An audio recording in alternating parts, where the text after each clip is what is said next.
I'm going to hit record, and now I'm going to hit share. Good morning, everyone. You are here for Picturing Success, using visual supports to enhance learning in children. My name is Diana Shulak. I am the program manager at Family Focus Resource Center. Thank you so much for being here today. This is a workshop presented by Super 14, our captain team. And we are represented here today from the Santa Clarita Valley SELPA. Can you introduce yourselves, please? Hi, I'll kick us off. My name's Emily Moran. I'm a member of the Antelope Valley SELPA's captain team. I represent Palmdale School District. Welcome, everyone. And who do we have from North LA County Regional Center? Hi, I'm Jensen Liana, one of the behavior consultants over at the North Los Angeles Regional Center. I'll pass it on to Jess. Hi, everyone. I'm Jessica Punsambat. I'm also another behavior consultant here from North Los Angeles County Regional Center. Nice to meet everyone. Thank you. And who do we have from Antelope Valley SELPA? Hi, I'm Cheryl Davis. I'm from the Antelope Valley SELPA Super 14 team. Great. And I'm here from Family Focus Resource Center, as well as one of my coworkers, Sean Martinez, who is our digital asset management specialist, and he will be recording in the Spanish channel. So thank you all for being here. So today we're going to talk about different things about... Sorry. You forgot Brigitte. She's from the Santa Clarita Valley SELPA, and she should introduce herself. Oh. Hello, I'm Brigitte, and I'm from the Santa Clarita Valley SELPA. Thank you. So sorry, Brigitte. Thanks for chiming in. Wonderful. So today we're going to be discussing visual supports, and we're going to explain why they're effective for children with autism. We're going to identify different types of visual supports that you can use at home and in the community, and we're going to share how you can do that.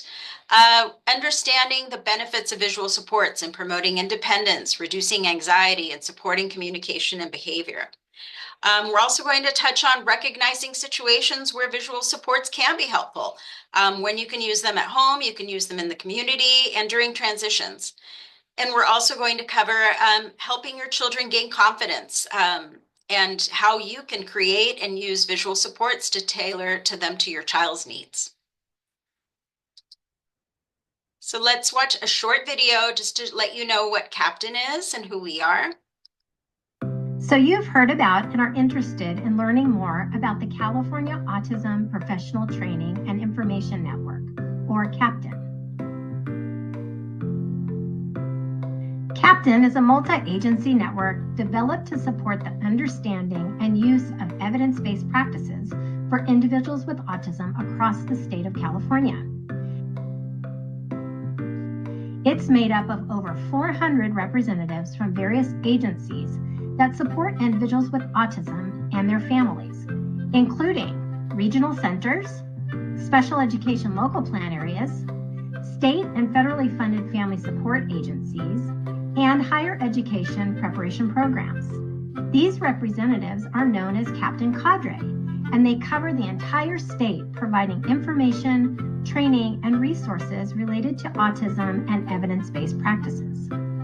CAPTAIN is guided by a multi-agency leadership team of 40 individuals who work with the various stakeholder groups within California to guide the efforts of CAPTAIN and align with state priorities and needs. Autism has continued to increase in prevalence, with incidence currently at 1 in 36. According to the Centers for Disease Control. In our California public schools, there are almost 150,000 students who qualify for special education under the qualifying disability of autism. CAPTAIN was developed in order to respond to these increasing needs and improve programs and services for individuals with autism.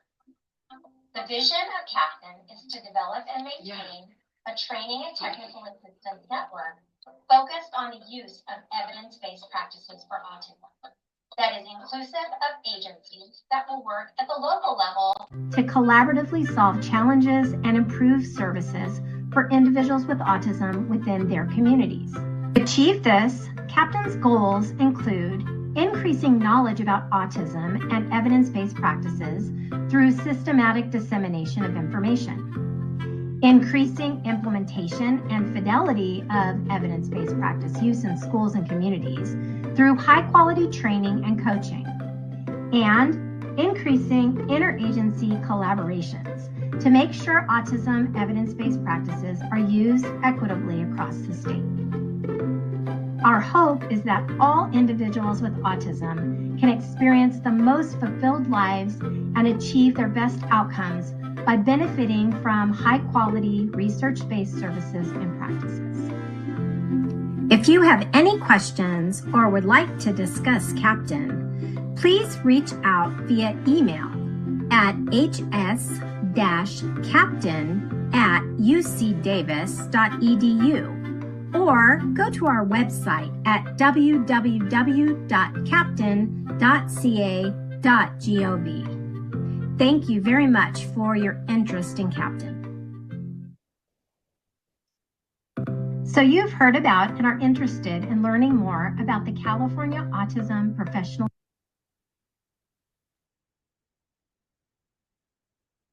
Sorry for that trouble, everyone. You might have lost portions of the video, but that's just an overview of our Captain organization.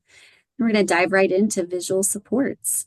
So visual supports are an evidence-based practice, and they're used to help children or individuals with autism understand and navigate their environment. And that might include pictures or written words or physical structures. So today in our presentation, we're going to share with you a lot of examples of what those might look like. So this chart here dives in a little bit deeper to the evidence-based practice of visual supports. And the chart shows us some different outcome areas that were found using, in research. So you can see the categories across the top show like the age ranges that were specifically studied, and the check marks indicate the different outcome areas. So we can see that visual supports are absolutely backed by research. It's like using the best tools available. They support students' understanding. The visuals give kids a clear and concise message. It helps them process the information in an easier way instead of relying on just spoken words alone. Visual schedules do build independence and help to reduce anxiety. This may be especially helpful to you in the home or in the community setting when you might be dealing with like tantrums or meltdowns that can be easily supported by just incorporating a few little visual support cues.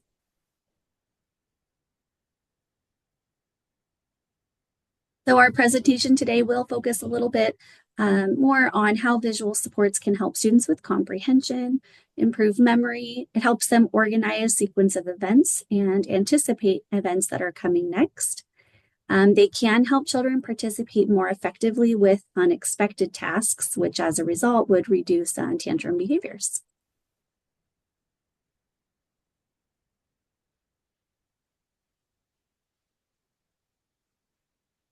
So in this slide, many of you, might have driven in your car today, and you might have naturally used some visual supports on your way. Referencing speed limit signs, for example, is a universal visual support that kind of helps us all know what the rules or expectations are in a given area. You may be looking for exit signs when you enter a building, or maybe you're looking for the restroom sign, a universal restroom sign for you to know which location, where in a restaurant or building space would have, a restroom for you to use. Maybe you've been in a doctor's office and used a pain scale, to kind of help you relate to what level of pain is, right? If you've been to urgent care or something like that. Or perhaps you're visiting a restaurant and making an order that you haven't, visiting a new restaurant that you haven't been to before. You might use those visual supports to help you determine what you'd like to eat for your meal. I like the symbol of the stop sign. This is a universal symbol. I know that sign likely means stop, but I don't read Japanese, so I wouldn't be able to know exactly, right, if I just saw the Japanese symbol. But the Japanese symbol in the sign of the stop sign gives me a good clue that, hey, that might mean stop. So essentially, everyone without autism benefits from using visual supports, but studies have shown that children with autism show strength in visual learning. So when we include more visual supports for them, it just helps them learn and interact with the world in the most efficient way. So some other ways that we might use visual schedules. Have you used a calendar before? Maybe you're a checklist person, or you want to take the actual physical store ad with you and you go shopping. Maybe you've built some IKEA furniture before. Those are fun because it gives you really just the pictures and not the words. But visual supports help us interact, especially in situations where we might be unfamiliar, like traveling to a foreign country where we might not be able to read the language. Those visual supports help us navigate the area around us. So many of us use and rely on visual supports. And today we're going to talk to you about how you can use visual supports to simplify and help your child with autism.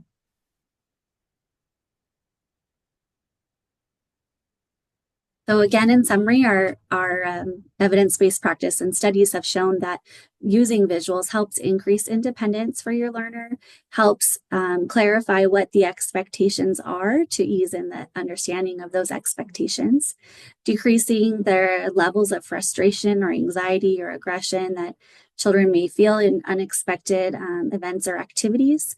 Visual supports help them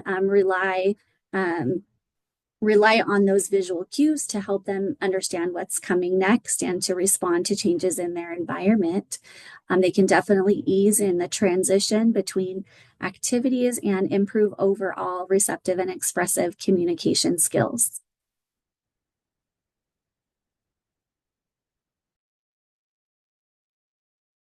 All right. Do I have controls, Diana?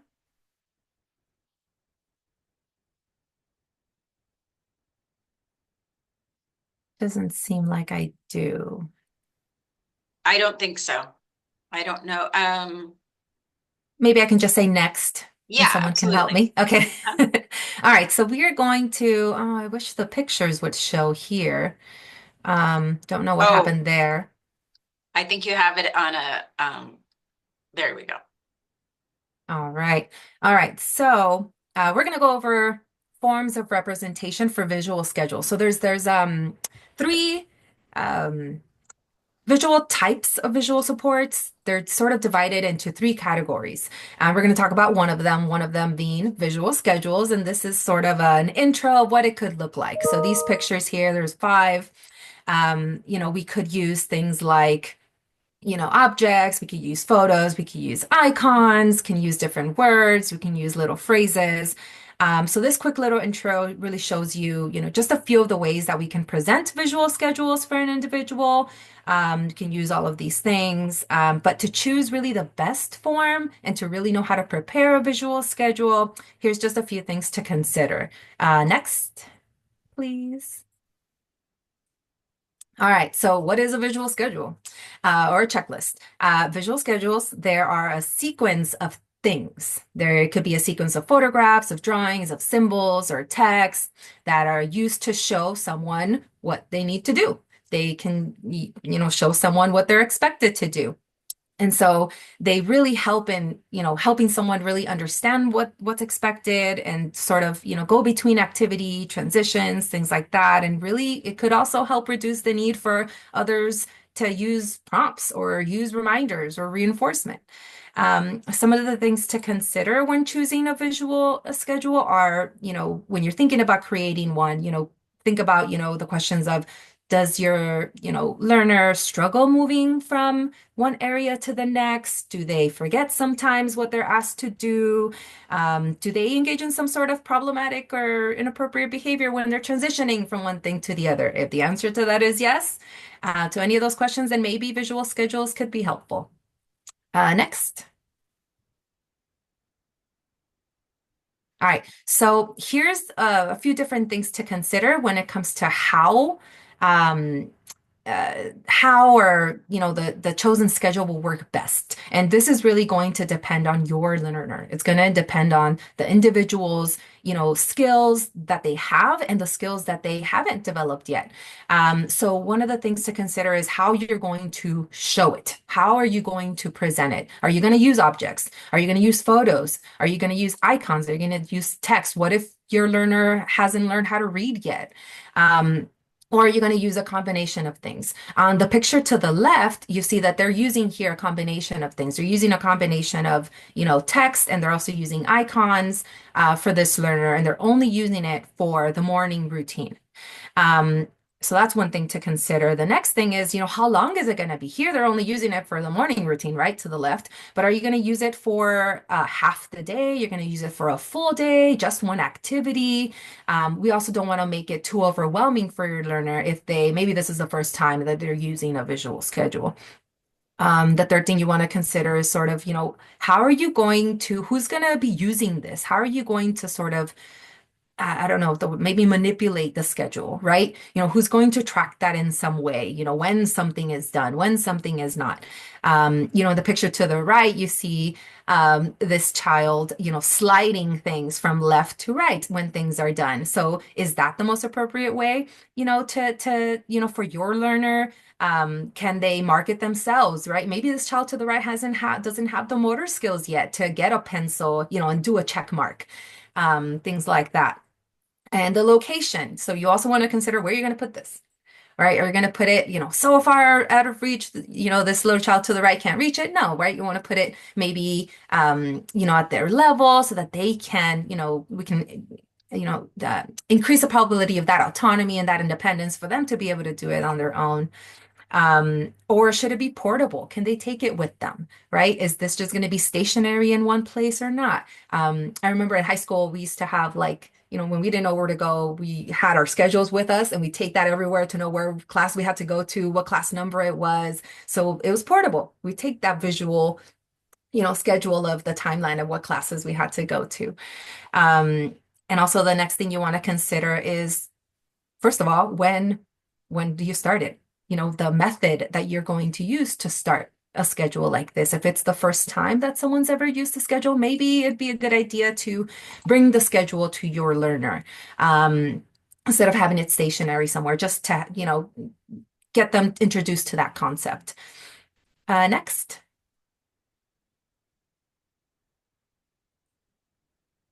All right, and these are just more examples of how a schedule can look like using different forms and the different components needed for a particular individual. On the left, you see there's a schedule that's more sort of a full day. They're doing the morning, they're doing the afternoon, they're doing the evening routine and things that would need to be done. And it looks like there's some stickers that you can put on there as well. And to the right, you see they're using icons, they're using words, and they're using photos as well. So sometimes it's helpful not just to see an icon of something, that could be matched to their activity, but some children do well with, looking at the specific activity to know what it is. So sometimes what you could do is take a picture of your learner, learner's bed. You can take a picture of their preferred toy and where it goes. You can take a picture of their toothbrush. You can take a picture of their whatever it is. It would be helpful to do that if someone, struggles with matching certain things like that. Next.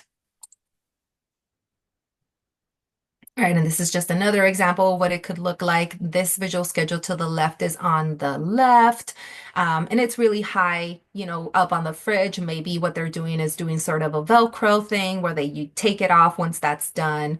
And then to the right, you also have a different way to do it, which is using a chart with a different time stamped of what, each person is going to be doing during that time.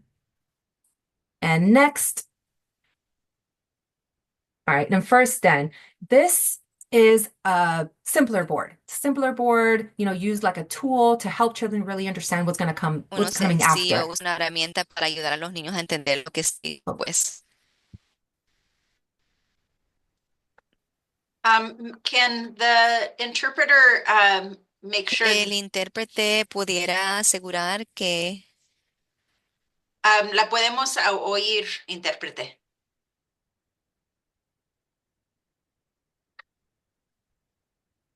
All right.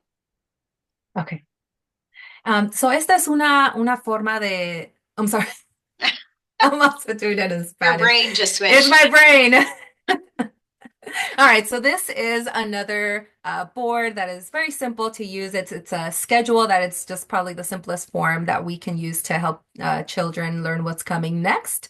And there's really just two steps. You put the first activity first, then you put the activity that's going to come after on the right.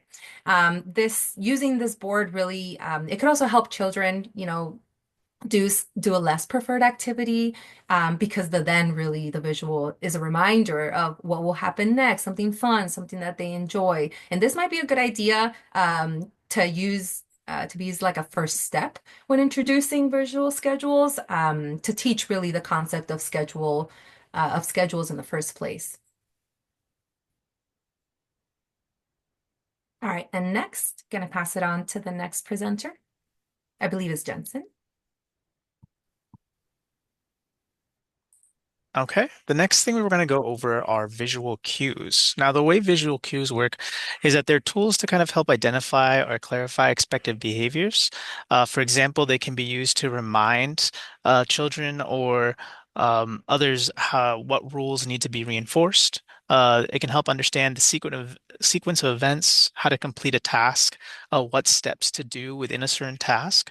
It can also be used to help clarify what are the behavior expectations. Think of them as reminders within the environment, much how we utilize like a flight or a bus schedule to determine where we're supposed to be or what time we're supposed to show up for that schedule, or sort of warnings or reminders in the community. For example, you might have seen some signs while you're in the bathroom or restroom reminding the workers to like wash their hands. We kind of utilize the same concepts with some of our children. Let's go over a few examples. Over here we have examples of visual cues for rules. You might see these posted up within a classroom. Sometimes you can utilize this within the home just as general reminders. For example, to our left hand, we have reminders for what to do in the bus or in a car, ensuring that the children uses their seatbelt, sits quietly. Towards the center in the middle, we have some reminders for how to attend to a lesson. We might have this posted up on a desk, reminding the child to keep safe hands, keep their safe feet, keep their listening ears, and maintaining to ensure they use a quiet voice. Other examples of reminders might be even as simple as using a visual cue for how to order at a restaurant, how to form that sentence. May I please have a, and then having that food choice, being able to choose their food and being able to communicate what exactly they'd like to order. Let's go over some physical and visual boundaries next. These are visual tools that help our children learn what a specific space is for and what can they do here.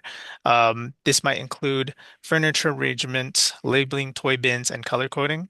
Within the school area, you might see specific bins for specific toys with the pictures they need so that children are able to understand, okay, this is where I clean up. This is where I put this specific toy.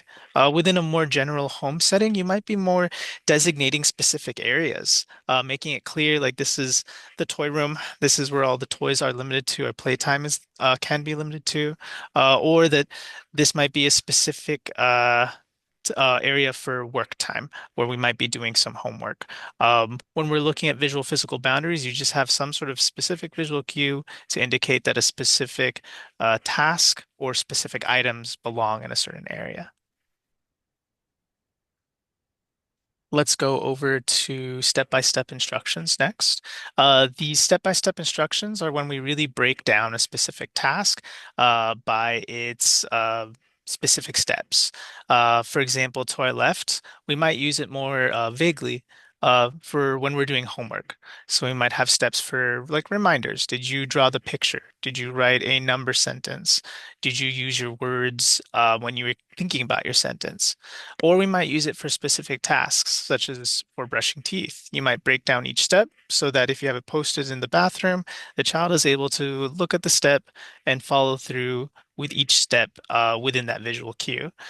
Same thing for ordering a menu. Over to your left, you're seeing that each of these steps are broken down, kind of reminding the child or consumer what steps do we need to do to finish through and complete this task. The next one we have over here is breaking down more complex tasks. So say you need assistance with a morning schedule or an after school schedule. You can start breaking down what do they need to do for the after school and kind of use it as a checklist. So on your right side, you have hanging up your coat, eating snack, doing homework, and it kind of serves as a reminder for what tasks they need to do, following or what type of routine they need to be following.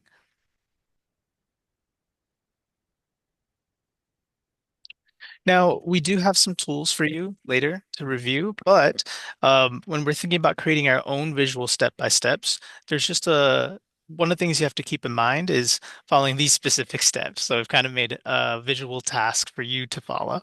First thing you need to do is pick a task. Choose something that you want to teach to your child, which might include brushing teeth or a morning routine. Then you need to actually do the task. Follow those steps that you've thought about to help with creating the steps that are needed. Write down each step would be the next step you need to do. Once you've written down the step, consider what things need to be provided. The next thing you have to consider is spotting any tricky parts. For example, if you have a step that says be safe, it's a bit vague as to like, well, what does safe mean? Does that mean sitting down? Does that mean walking? You just have to make sure that those steps are clear and understandable. The next thing you want to do before creating your visual step by step is test it out. Once you've written it out, make sure you're able to follow through with each step as though you were learning the instructions itself. Next, we just have a video just to give an example of what this might look like.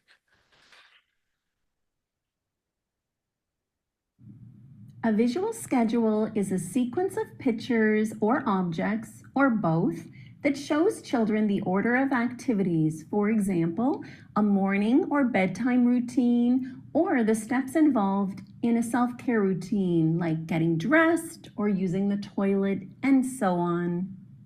Some children are much better at making sense of information that they see rather than information that they hear.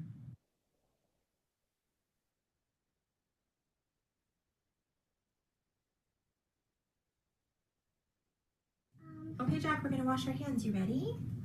So first, we wet our hands, then use soap, we rub our hands, rinse, then dry. Okay, first, wet your hands. Okay, turn on tap.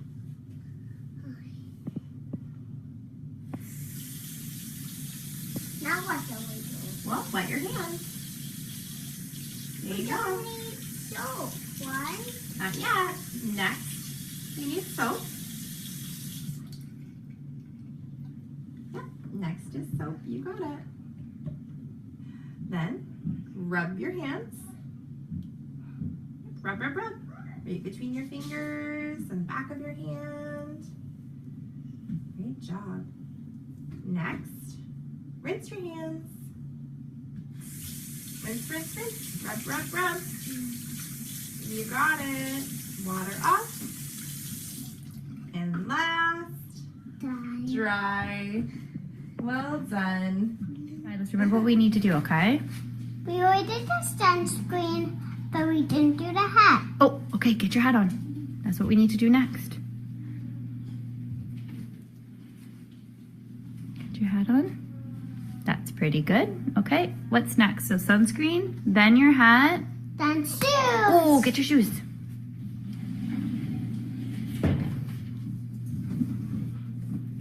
Okay, and it might take you a while to get your shoes on. So what's gonna happen after we put on your shoes? We go time. Yay!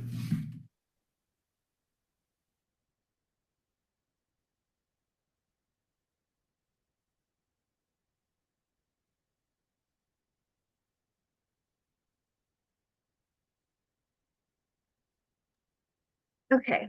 I like that video because it shows not only the visual being shown on how to implement it, but it also shows that it's being paired with those verbal prompts. So they're teaching the child how to use that visual. So we can't expect to just place that visual of how to brush or how to wash our hands and expect the child to reference it and know right away. It has to be taught too when we're first implementing it. Some other reminders about visual schedules, they should be easily understood by your child. So when we're looking at what types of visuals should we use, is your child able to use pictures of not the exact same object, or does your child need that exact object? Does it need to be something like tangible that your child needs to touch? So being like a copy of the object rather than just a picture of it. So those are things to keep in mind. Those visual schedules show activities in the sequence that they will occur. So they should be arranged from left to right or top to bottom, similar to how something is being read. And there should be a way to indicate that each activity is finished. So for like a checklist or something like that, maybe you're checking it off, removing that picture or item, some way to show that that step's been completed. So when your child goes back to reference the visual schedule, they will know where they left off. Click over to the next. Also with schedules, I think Jessica talked about this a little bit, whether it's a stationary schedule, so is it posted on a wall, a fridge, somewhere where your child goes back and forth to it after a task is completed, or is it portable? Is this something that the child carries around with them throughout the day and checks off those items during the day? Here's some examples of stationary object schedules. So these are schedules that are stationary, so they're in one spot that your child would go to throughout the day. So the one on the left, this is probably one that may be near the bathroom or maybe somewhere near where the child frequents, because it has the pull-up on there, and it looks like maybe a cup to represent maybe brushing their teeth. And then the middle one, this is one that goes from top to bottom. And if you notice here too, these are just not pictures, but the objects itself of what that represents. And then the one on the right, this is not necessarily a schedule, but it's a type of communication board using those objects. It looks like to be more so of the wrappers of those items to show your child what's available. So this may be something that you put on the fridge or near the counter in the kitchen, showing your child what is available for snack that day. So you can remove the items that aren't there, that aren't available, and have the items that are available. So that way you're not having to take everything out of the pantry or the fridge to show them what's available. They can select from just these items. And so creating visuals at home, I know we've provided so far lots of examples, and there's so many different ways to complete them, but sometimes they can get costly, having to print out multiple pictures. Sometimes they're laminated, but there are different ways to do it on a low budget. You can use a whiteboard to write or draw out a schedule. So this, could be done either with like a whiteboard or even just placing a paper inside of a sleeve protector to create a whiteboard as well. You can use Post-it notes. Even us as adults, sometimes we use our Post-it notes to write quick little notes to jot down the things that, on our to-do list. If you want to use pictures, you can cut out pictures from magazine clippings. Using wrappers from food items is helpful as well. And then also sometimes schedules or visuals may use like Velcro or magnets, so that way they can be removed and replaced as frequently as possible. Or you can also use tape. So there's lots of different ways to create these visuals at home.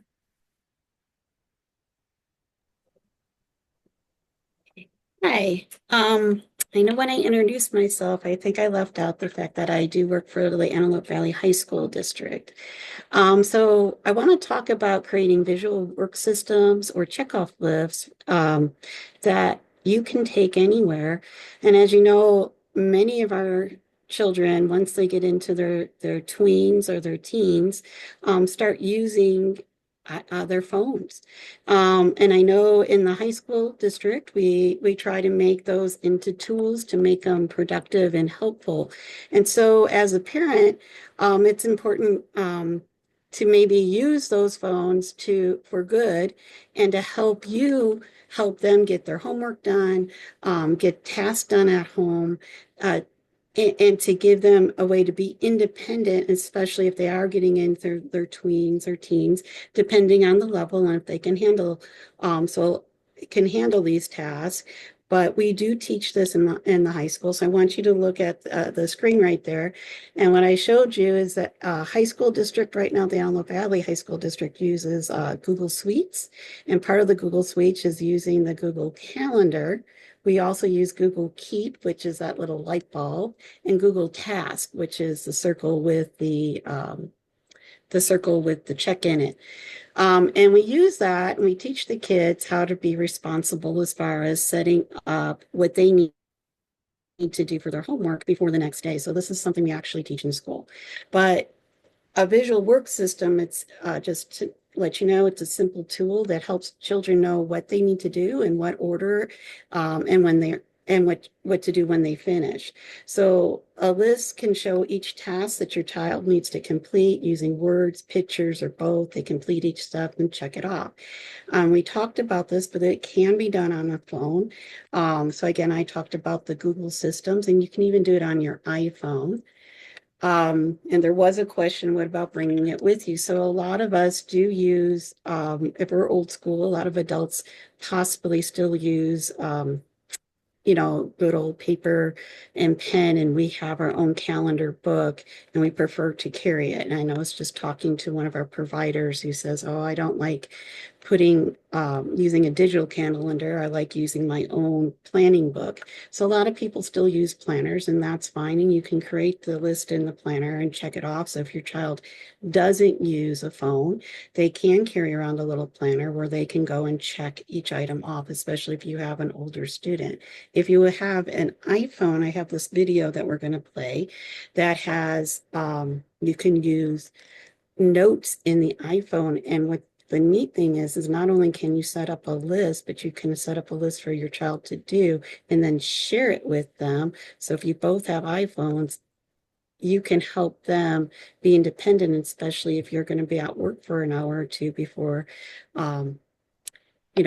you get home and they're at home alone. So Emily, can you play that? Is it this one? It's how to collaborate with others in notes. You can share a note with others and collaborate on it together.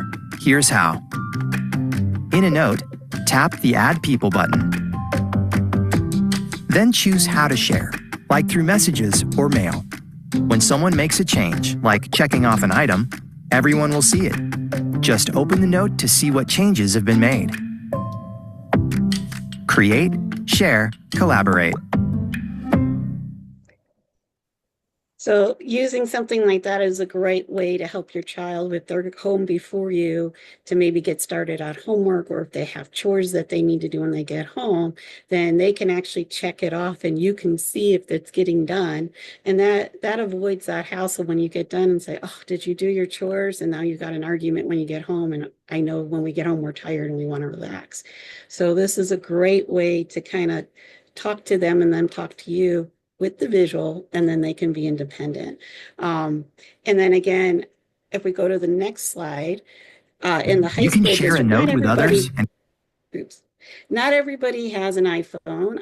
I know many of us have an Android, so I don't think the Androids have the same features, but you can download the apps like Google Keep or the Google Task, and they can do similar things. So if you use Google Keep, and if you have a Google email with a Google Calendar, it all goes together, but you can put that on your phone. And in the Google Keep, you can create a list for your child. And then you can see on the bottom, you can set up a notification. If you set up a notification, it can go to the calendar and it can notify the student or your child, and then you could share it with your child. So it's kind of like what the iPhone does, maybe not quite as nice, but at least they have their list. You can notify them, remind them to do it after school before you get home. And then that again alleviates you having to always, hey, did you do your homework? Did you have your snack? And you're not having to always give those verbal those verbal prompts, which sometimes our students don't, or our children don't respond well to because they feel like maybe we're nagging them a little bit.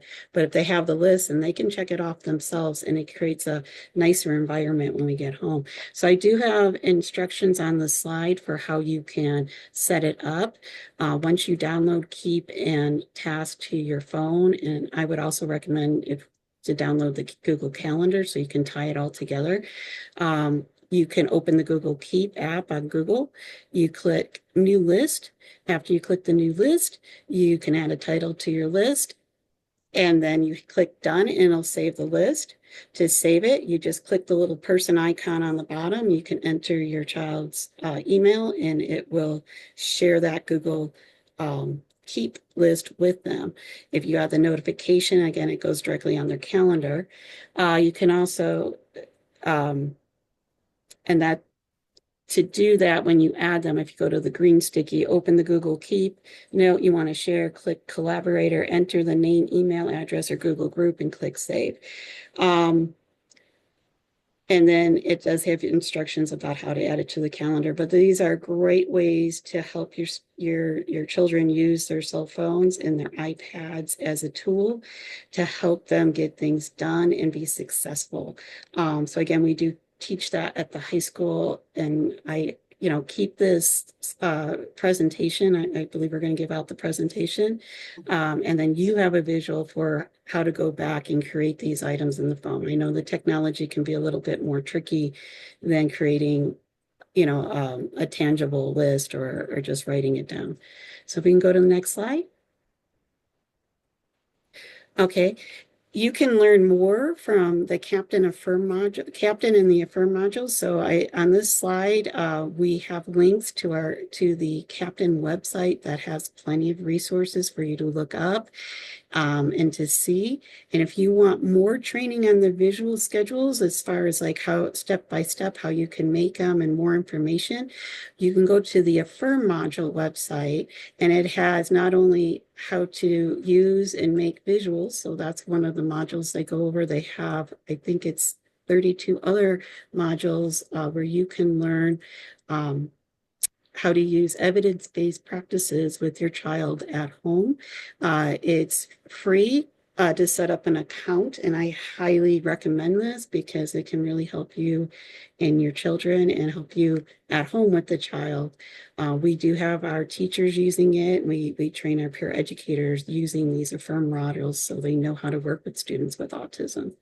Then the next slide. We also included a few resources for you. Some of these resources, they're private companies. So I gave you the private company, and you can sign up on those companies, and they do offer free resources or inexpensive resources. So please go ahead and give those a try. They will help you. They have some things that they have visuals that you can fill in. They have icons that are ready made, and it can be really helpful to help you develop those visuals at home to help you and your child. So I encourage you to click through these when you get access to the PowerPoint. And use these at home. And again, they have step-by-step instructions, and will also teach you how to use these. So these are great websites.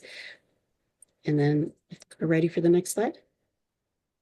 And we're coming to the end of our presentation. We did want to share some upcoming events that all of our agencies have going on. We're having Family Focus is hosting 2 play dates, actually, and we will be creating visual schedules so you can take these home. So if you're in the San Fernando Valley area or the Antelope Valley area, we're having play dates at both of these locations this weekend on Saturday from 11 to 1. We will be providing information on how to make your own visual schedule and having some things that you can take with you so you can make one right then and there, so you can take a little portable one with you. So that's this Saturday. Please RSVP to my email, which I will put in the chat when we conclude here. This one, ours in San Fernando Valley, will be in Northridge, and we're having another one at Rancho Vista Park in Palmdale. Also same day and same time. So please feel free to join us. We also wanted to let you know about Wrestle for Autism. This is happening in the Santa Clarita Valley at Pico Canyon Elementary. This is a very fun event. Family Focus has been at this event, and it is fun and loud. So definitely check that out. That's going to be a great event for families and kids. And also, we just wanted to let you know about the Santa Clarita Public Library's 2025 Summer Reading Challenge. This is happening between June 9th and June 26th. So you'll have these slides so you can find out how to sign up for this. This is going to be great. And there's also, which is great, they always do free lunches for kids and teens over the summer. So that is wonderful. So this is, we're reaching the end of our workshop. We're going to have I just wanted to make sure you have all our contact information, the Antelope Valley SELPA, their website and their phone number, Family Focus Resource Center, our website and our main phone number, North LA County Regional Center, here's their information, as well as Santa Clarita Valley SELPA. So please feel free to reach out to any of these phone numbers and we can help you with any questions that you may have. And now is the time we're going to have our question and answer period. I'm going to stop recording.